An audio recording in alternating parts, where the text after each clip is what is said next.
Hello and welcome back to the channel. In today's video, I'm going to do a meta report on TCG Pocket. Alright guys, so this meta report, there's some things that you have to understand about how this data was gathered, okay?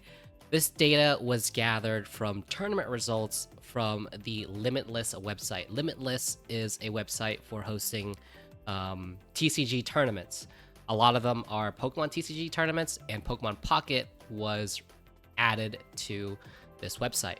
So there are a lot of Pokemon Pocket tournaments that happen on this website.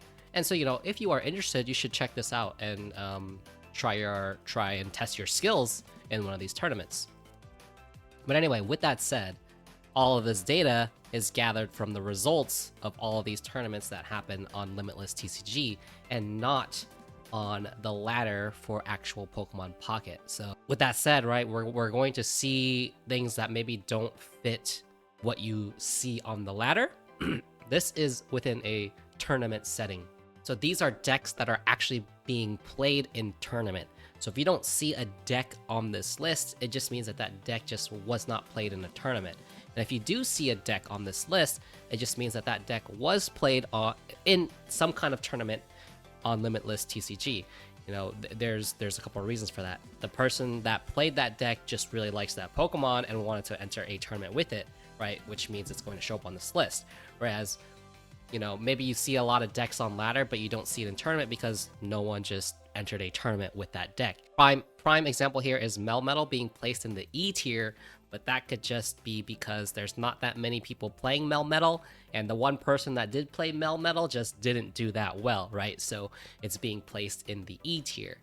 And then, maybe we're not seeing any type of, let's say, Centiskorch decks because no one entered a tournament with a Centiskorch deck. So that's how this data is gathered, and just make sure that you understand that as we go through this, okay? I say all of this because I think that in the current meta, many decks are tournament viable. Someone just needs to enter a tournament with that deck, and we just need to start seeing results. So basically, the cards that are in S tier are in S tier for several reasons potentially, right? Because of one, popularity, and two, because it actually is good, right? We could see meta shifts as other decks start to see more popularity, and then this tier list starts to change. But it depends on the players.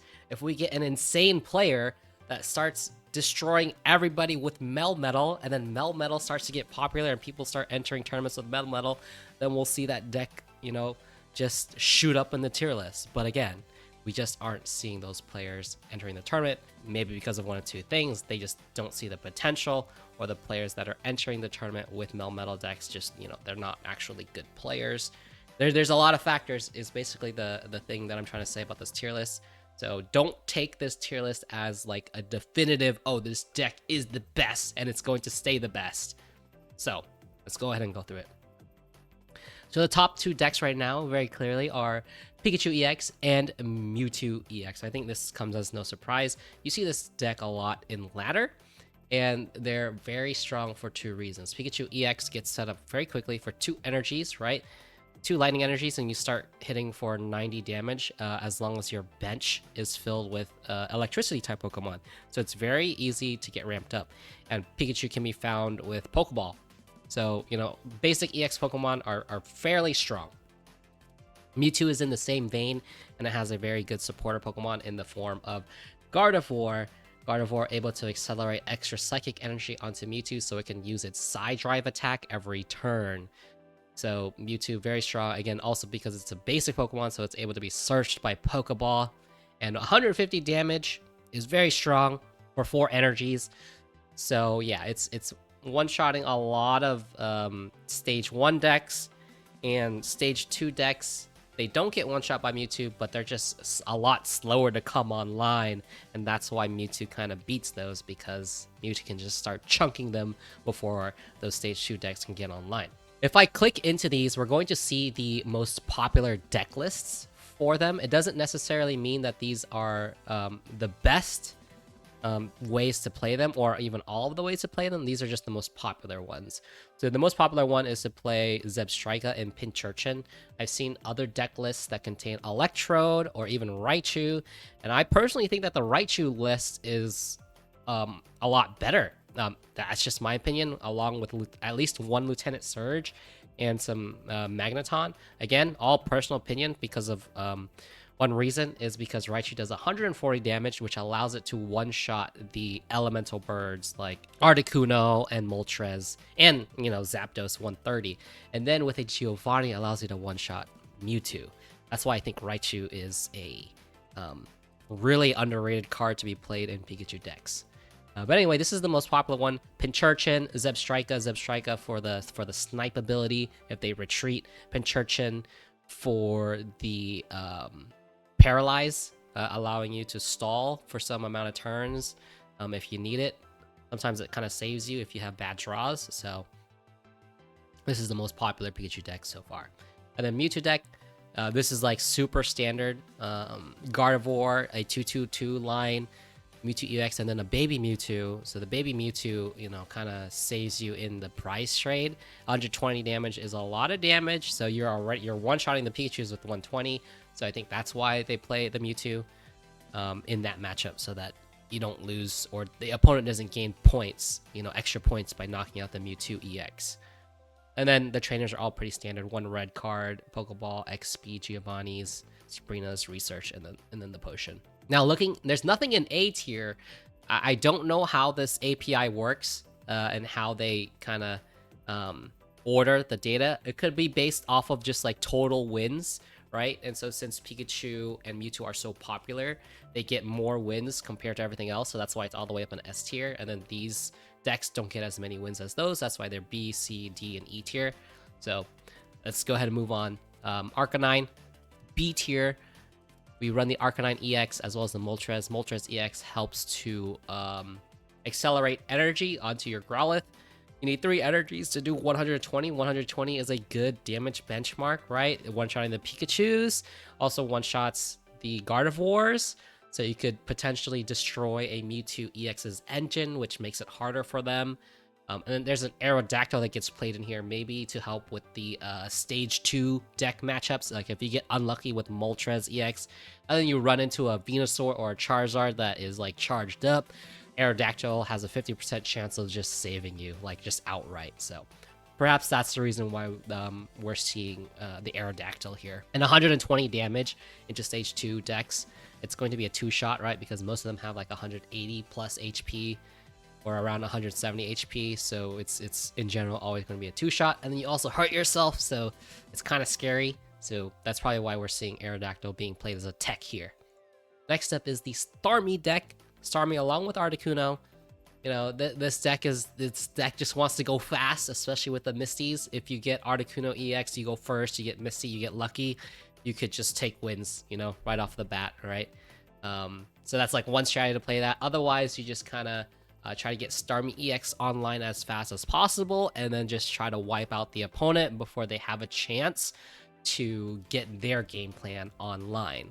That seems to be the idea behind Starme EX, and it's seen some pretty good success. You have Sabrina's here to like pull up those Pokemon quickly as they're trying to charge them up, so that you can knock them out before they can get online.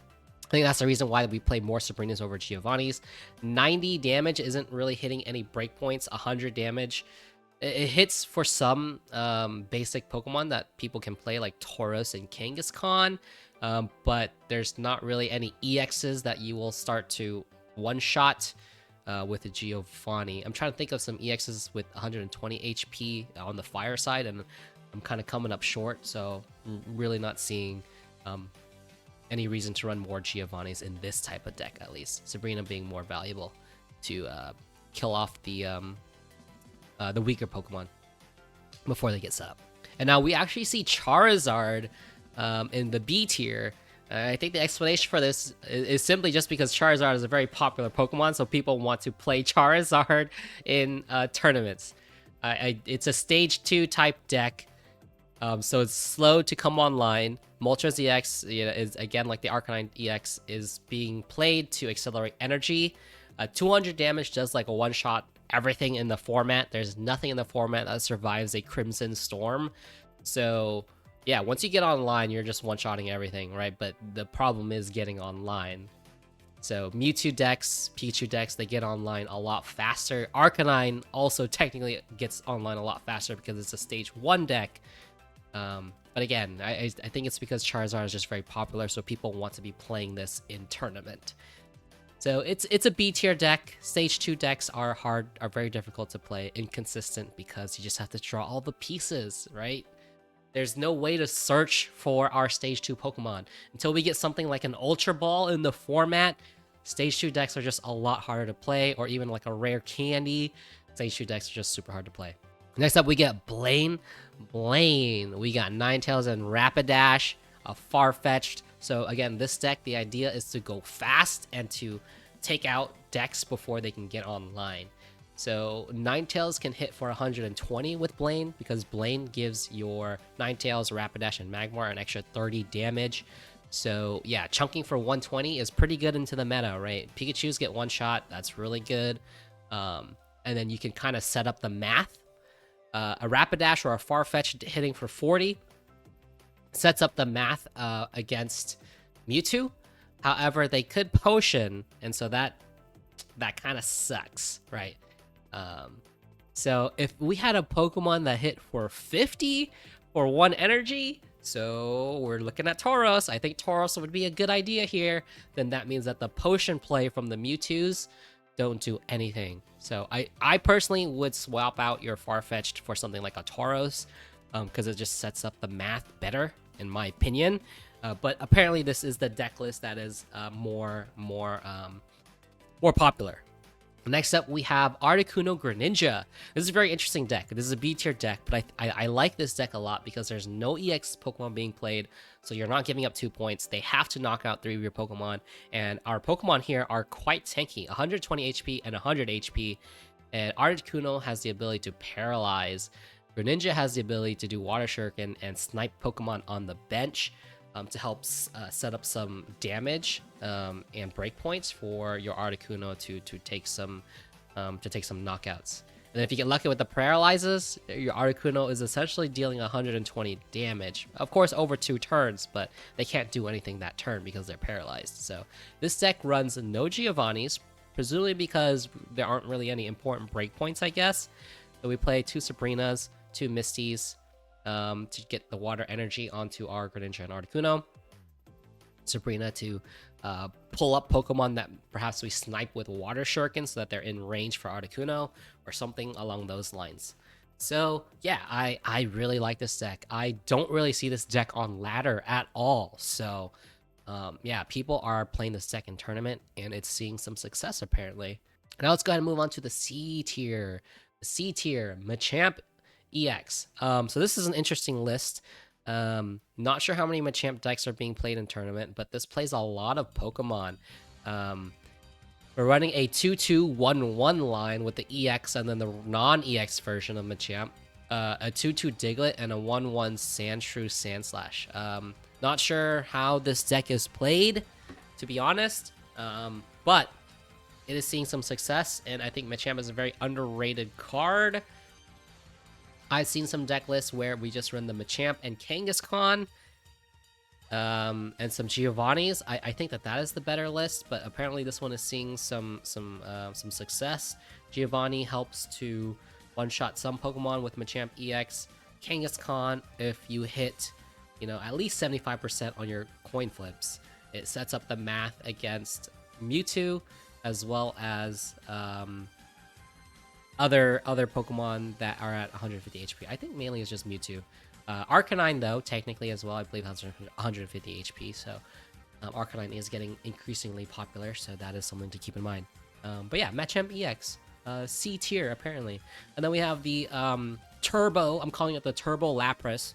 Really, the idea here is, right, you play the freaking Lapras on turn 1, you Misty, and then you just take turn 1 wins. I think it's a very gimmicky deck, to be honest. That's the whole strategy behind this deck. There's really nothing else to say. But yeah, people see success because Misty can sometimes just win you games on turn 1. Now we got Weezing and Arbok. Weezing and Arbok is a very cool deck. This has a very good matchup into the Mewtwo EX meta. Against Pikachu, maybe it might struggle a little bit, but with smart play with your Kogas, you're able to put your Muck or your Weezing in the active spot into your hand.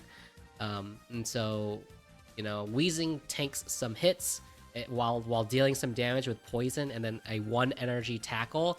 Weezing is technically hitting 50 damage for 1 energy, which is very strong actually. So, right, poison, you do 10 damage, you do 30 with tackle, and then once their turn is over, it's 50. So they have to retreat or they take an extra 10 damage. And then Weezing is very tanky, right? So if they're not one-shotting the Weezing, you Koga up your Weezing, saving it, and then you should ideally have a coughing on your bench. Now, it's very important to note that you should not evolve the coughing on your bench, so that way you can just evolve it right away when you pull up your Weezing from your hand with Koga. So it works as a pivot as well as a full heal. And then Arbok just makes it so that they can't retreat, which is very powerful. Not being able to retreat, that means you get to just secure those points that you really want. So yeah, Arbok and Weezing, it's seeing some success. It is a C tier deck right now, so a very solid 1-point deck, no EX Pokemon. Next up, we have the Articuno deck. The idea is the same as the Lapras deck, to be honest. You just go fast, you charge the Articuno, and you just try to take wins as quick as possible with Misty. These water decks, they're very gimmicky in my opinion. They're not super consistent. I think that's why we see them in C tier, because it relies 100% on Misty flips. So yeah, Blastoise. So yeah, Blastoise, we see a 2/2/2 line along with a lot of really tanky Pokemon: Mewtwo, Articuno, and Snorlax. Now, so why are we playing these Pokemon? So the reason why we're playing this Pokemon presumably is just to stall so that we can get Blastoise online. Blastoise can hit for 160 HP damage with 5 energies attached. So, you know, getting lucky with Misty and then just stalling as much as we can as we just attach energies onto our Blastoise, Wartortle, or Squirtle, with the help of these really high HP basic Pokemon. So that's the whole point of playing these. Snorlax has 150 HP, so it tanks a lot, but it is an expensive freaking Pokemon. Articuno, 100 HP, but you know, if you're just attaching to it, you could potentially get an Ice Beam off and stall for longer with the Ice Beam, paralyzing them. And then Mewtwo, we're really just playing it because it's a high HP basic Pokemon. This being at 120 HP means it doesn't get one shot by a Pikachu Giovanni combo. Pikachu Giovanni combo kind of is the bane of our existence when it comes to 100 HP Pokemon. So that's why it's kind of hard to do that. That's why the 120 HP basic Pokemon is kind of nice there. So that's the whole idea behind this deck, at least from what I can see. Stall with the basics while you charge up your Blastoise on the bench, and then you just go to town with Blastoise. The problem with Blastoise, though, is if you're facing off against another Stage 2 deck, Blastoise does not one-shot them unless it's Charizard. So pretty bad matchup into Venusaur, because, yeah, you don't one-shot Venusaur. You have to two-shot it. And then at the same time, they're also charging up their Venusaur. Next up is an Executive EX deck with a Pidgeot. I think the idea behind Pidgeot here is to Sabrina them into the active spot, the weak Pokemon, so that you can just chunk them with Tropical Swing, which has a chance to do 80 damage with 1 Leaf Energy, Grass Energy. So Executor is very fast to come online and has a potential to do a lot of damage very quickly, but is a coin flip card, so consistency is always just, by definition, less whenever there's a coin flip involved. So that's what we have for Executor deck. Executor deck is considered a D tier. All right, now we got Venusaur. Now, why is Venusaur and Blastoise? Why is Venusaur D tier and Blastoise C tier? Well, simply put, guys, I think it's just popularity. More people like Blastoise, so they're entering tournaments with it more. Whereas Venusaur is just less popular and entering less tournaments with Venusaur, and so we're just getting less results out of Venusaur. But honestly, I think personally for me, I think they're very similar decks. They do the same thing. So Venusaur EX, 4 energies for 100 damage, but you heal 30 damage, so it's a very tanky Pokemon. And then we play the Executor because it's just very fast. So, you know, we just put it in the active. 160 HP is very tanky, so it's trying to stall for our Venusaur as we just kind of build it up. And then we have more Erica for more sustain, healing 50 damage. We cut out all the potions because, you know, we just heal with Erica instead. So there you have it. That's the Venusaur deck. Next up is a Dragonite deck. Now the most popular one, according to Limitless, is the Wheezing variant. There are very many variants you could play with Dragonite. Since it requires a water and electric energy, I've seen Articuno being played with it as the basic Pokemon. So again, like lots of different ways to play this deck, but the most apparently popular one is the Wheezing one. So, you know, the idea is Wheezing is the stall card. You have your Kogas to pick it up so that you don't let the opponent take the point as you solve for your Dragonite. This is a 3-color energy deck though, so that is where you're going to lose. So yeah, good luck trying to pull the correct energies. You need 1 water, you need 1 lightning, and you need 2 colorless. So at least the 2 colorless can come from the darkness. You just need to find the water and the lightning. That's really all you have to get lucky on. But again, I've seen other variants, and maybe it's just that this variant is being entered into tournaments, and so we saw results with this variant. So that's not to say that this variant of Dragonite is the best. That's just what is being played on Limitless right now. Okay, Marowak. Marowak, we see Marowak EX along with the normal Marowak, along with the Primeape and the Promo Mankey.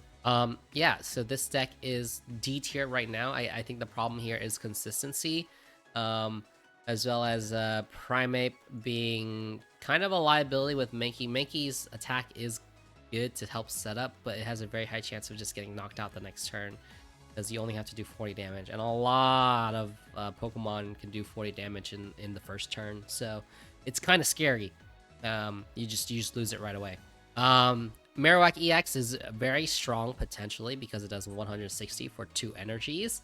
That's just a lot of damage, but it's a coin flip Pokemon, so by definition, its consistency just isn't there. You could lose your games just due to coin flips. So that's probably why it's in D tier. It's very, very high potential though. So if you get lucky, you just take games with Marowak EX. Next up, we have the Gengar EX. So Gengar EX is D tier on Limitless. So the idea here again is we're playing Kangaskhan for stall.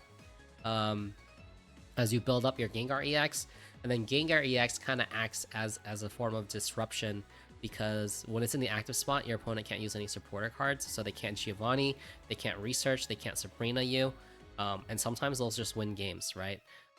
Gengar EX's problem, I think, is its damage output. 100 damage for 3 energies is not amazing. Thankfully, it does 2-shot a lot of Pokemon in the format, but 2-shotting into the meta is not great.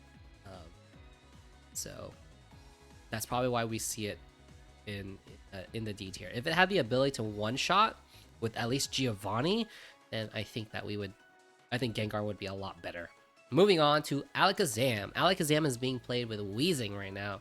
The idea is the same as the Dragonite decks, because thankfully, right, Alakazam is 1 Psychic and 2 colorless, so that's probably why we can afford to play Darkness Energy in this deck.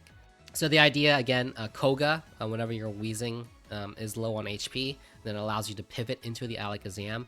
Then Alakazam's attack does 30 more damage for each energy attached to your opponent's active Pokemon. So thinking about the meta, right, so Psychic is going to deal 120 damage to Pikachu, so that is the perfect benchmark to one-shot them. And then with Mewtwo, it's kind of a problem, right? Because they discard two energies whenever they attack with Side Drive, so that means they only have 2 energies attached as opposed to the 4. So that means Psychic ends up dealing only 120 damage to Mewtwo, so that makes this a little bit hard for Alakazam to one-shot. However, Tackle will put them into perfect range because it does 50 damage to Mewtwo EX. I think that's why we see the Wheezing here, because it's very valuable into that Mewtwo matchup. So even if they have Potion, they are getting one shot by Psychic if they have 2 energies on them. So yeah, I think that Alakazam is a sleeper deck here actually. Stage 2 though, hard to come online very quickly. So there's that, but it does have all of the makings of defeating the meta, so that is good. I think we just need to see more people play it. And again, the only thing holding it back is that it's a stage 2. All right, next up, guys, we have Melmetal. Melmetal, along with all of the other metal type Pokemon, Bisharp and Mawile. So Pawniard and Bisharp is an interesting Pokemon. It's a very fast Pokemon, 2 steel energies to do 70 damage, but Pawniard is the only stage 1 Pokemon that does 30 damage from 1 energy. So that can hit some certain breakpoints. This allows Bisharp to hit 100 damage by turn 2 potentially, or whenever it evolves. The problem here is that Pawniard is kind of weak with only 50 HP, so it could get one shot with like a Giovanni and Farfetch'd combo. It is kind of scary. And then you have your Meltan and your Melmetal. Melmetal takes 4 energies in order to hit for 120, but 120 is a really good breakpoint, right? It kills your Pikachu EXs, so that's very good. Very, very, very, very strong. And also, right, Pierce here kind of sets up 150 damage from Mewtwo EX, but they have the potion play, so they have ways around it. Melmetal takes 20 less damage from attacks, so that means Pikachu does not one-shot this, as well as, I believe, even its weakness, what is it, Arcanine EX does not one-shot this. It's going to be left with 10 HP, I believe, right? Because, okay, 140 minus 20 is 120. Yeah, so Melmetal gets left with 10 HP against Arcanine, so it requires a Giovanni in order to one-shot this with an Arcanine deck.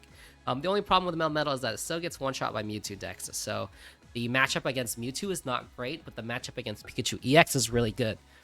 I think that's the problem with the Melmetal decks currently in the format, is that it doesn't have a good way to set up knockouts against Mewtwo very reliably.